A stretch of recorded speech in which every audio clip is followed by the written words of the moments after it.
My name is Daniela Gergel-Gualdi and I am the Artistic Director for Ronald Sachs International Music Competition.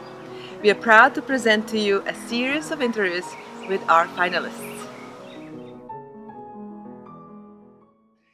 Hi Greg, Hello. how are you today? Good. How are you? I'm good. I would love to start this interview with you to get to know you a little bit better.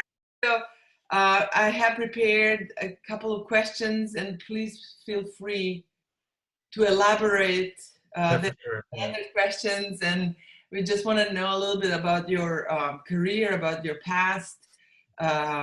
Why did you pick your instrument, and how long you have played so far, and about your teachers. Where do you go to school, etc. Fair. Okay. Go ahead. Okay. So I'm from Sebastian, Florida. Um, I started music in middle school. I didn't pick the euphonium. Like when I'm in sixth grade, I'm not gonna know what a euphonium is. I know like the trumpet, saxophone.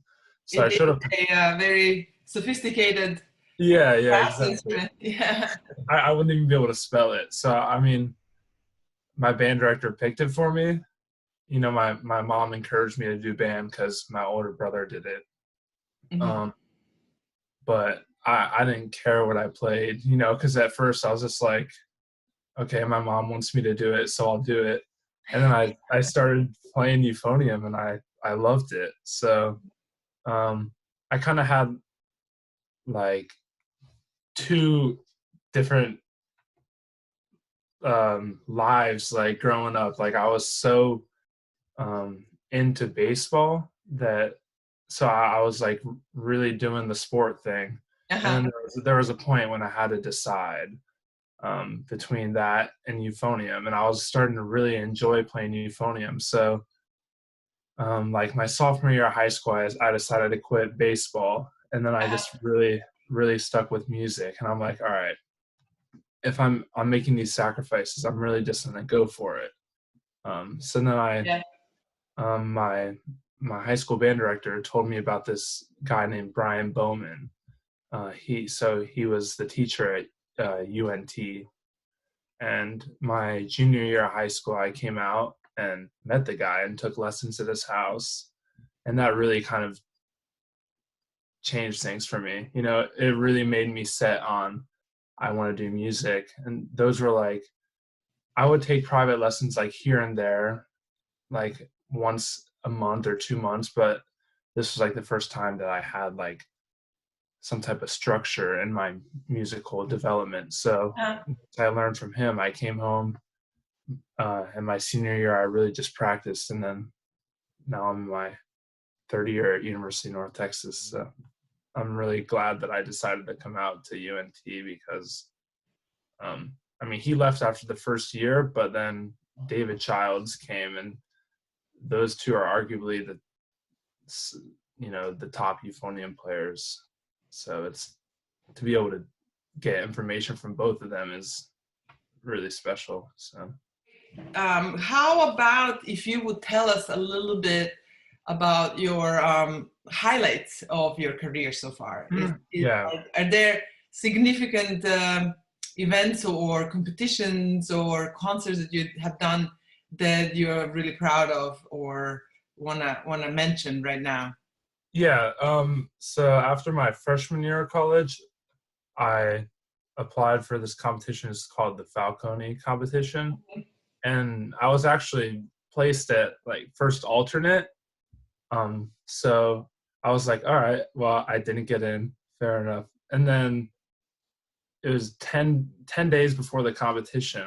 They call me and they say that, or they email me and they say that one of the Mhm. competitors dropped out. So if you want to come in, I'm like, well, I didn't practice the music, but like, yeah, I mean, I was keeping up. I was just playing because I wanted to play, because I was bummed out because I didn't get in. So I was just like, pick up the instrument, play a couple notes, go to the beach because I'm in Florida. But then like these 10 days leading up to it, I got my friend to send me the music, and I really was just like if I'm gonna go, I'm gonna like really do my best. And I mean, it was the student division, so I was like one of the older people. We were all like freshmen in college. Mm-hmm. So I showed up and things went well, and I ended up winning the competition. So what is your plan? Where do you see yourself after you're finished with the school? More school? Yeah, right now I'm looking at Lyon in France, and then going abroad. That's yeah, cool. maybe Bern. It's in Switzerland for my master's. We'll see. I kind of want to do the somewhere else in the world, get a different experience for schooling, because I feel like music is kind of like a reflection of like the world. So I feel like you're absolutely right. Yes. That's great. We wish you best of luck, and don't go too far, and also come back. Yeah, right. But so you said, was that the only competition that you competed, or were there other competitions? There's a conference, ITEC, the International Tuba Euphonium Conference. They have a conference every 2 years, and then they have solo competitions and ensemble competitions. And my euphonium quartet placed second of that. That was this past May, so almost a year ago in Iowa. And then in November, I went to Singapore. It was my first time ever leaving the country, and I did it to play in the finals for the Singapore brass competition. That was a pretty cool experience. And why did you apply for Ronald Sachs? How did you hear about us? I saw David Zirkle. He posted something about it, because in the tuba euphonium world, he's pretty big name. Yes, absolutely. He's really good at what he does. So I saw it. I'm like, oh, of course. And I looked at the guest artists and the judges, and I'm like, this looks like it's pretty well put together, and it has a history too. It's not just like first year. So I was like, and why not?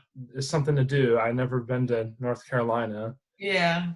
Well, I'm sorry about that. No, I didn't think that at the time. I'm just like, you might as well try to do as much as you can, because the thing about music competitions is like,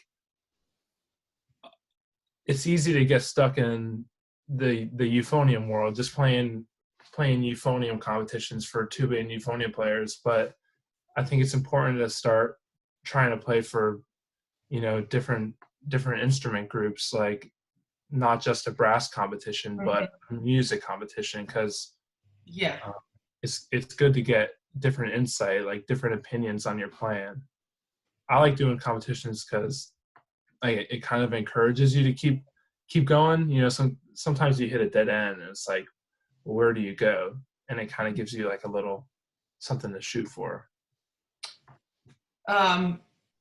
So where do you see yourself, like after school and everything? What would be your most desirable type of career that you would like to do?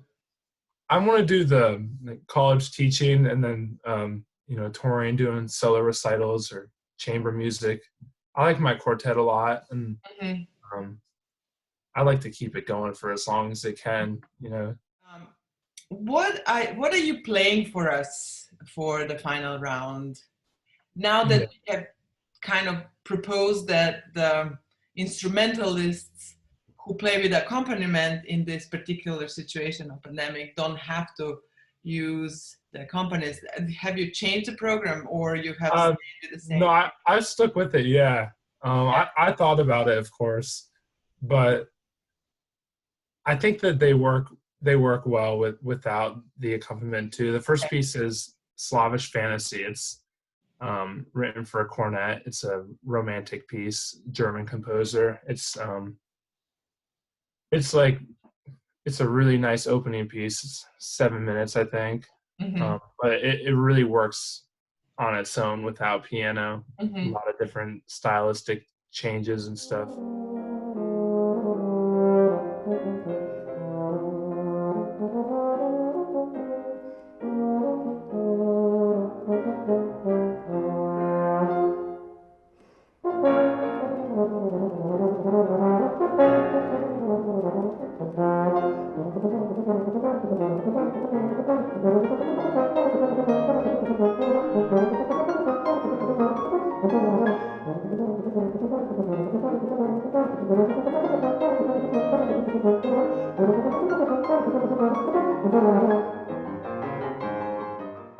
The second piece is, it's a hymn. It's called Knowing You, and that's something you can Yes, just. I enjoy that very much. Yeah, I that was my favorite piece. I mean, it's only 2.5 minutes or 3, and it's just half notes, but sometimes that's the best music. And then finishing with just a standard theme of variations, Napoli. Yes, I a remember really a that. really fun one. Definitely doesn't need accompaniment, I although see. people might clap along with it or something. Oh, that's great. How long does it take you usually to prepare a program like this for either competition or a concert? Do you Um, practice a lot? I mean, being in a string world, we can practice on hours on our end, but I'm not sure, is that the case also with when you're using your mouth to yeah, practice? well, yeah, it's kind of. I mean, of course, you're not going to practice more than ideally 3 hours or 4 hours. You know, some people are going to say that they're going to be practicing like 8 hours a day, but that's just not something you'll do on, on Mm, brass instruments. What I usually do is like I'll keep up with my fundamentals, and the first couple times that I look at it, I'm only listening to it, because I'm just trying to be as efficient. I don't need to play it mhm. yet, or I can just learn the fingers and start singing it. But typically, I'd say like I'm really focused on the work for. It depends on how hard it is. Mhm. Like I'm not gonna practice Knowing You for a month, but like my Singapore program, I played Hummel Fantasy. It's for viola, and Oh, a piece like that I worked on for like 2 months. yeah. But overall, the program for Singapore, I worked on it for like 2 months. So it's anywhere from a month to 2 months. When we are talking about repertoire, is there a composer um, or a genre that you prefer to play more than the others, and that you're focusing on, or? Um, yeah, for you with euphonium, it's interesting because all of the composers are still alive, essentially, right? Because like a lot of A lot of written, modern composers, yes. yeah, a lot of stuff for euphonium is quite new. But my favorite piece, at least for euphonium, is the Horowitz Euphonium Concerto. It was premiered in 1972. So Before we kind of end up this interview, which we are really happy to have you here, I would like to ask you if you could share a little bit more about your other side. So you told us a little bit about your career and your desires in the future and your life as a musician. But in your free time, for example, what do you do? What are your yeah, favorite activities? Do you have hobbies? Is there other type of music that you listen? Um, um, I'll listen to like hip hop, oh yeah. yeah, a little bit. I like to work out a lot, just stay in shape, Mhm. because I feel like, at least I mean, all musicians, but for me, brass players, like you got to be really physically in shape. So, because when you're breathing, it's Mhm. kind of like a cardio exercise. If you're out of shape, you'll be taking breaths and like I see. you'll be getting really stiff. So I like to run and work out every day. Thank you for this interview. Of course. We wish you all the best of luck. We will see you soon in about 4 weeks, and it's going to be very exciting. So Mhm. thank you again, Greg. Of course, yeah. Have a wonderful day. Stay healthy, and we'll see you soon. All right, Okay. see you. Thank you. Bye-bye. Thanks.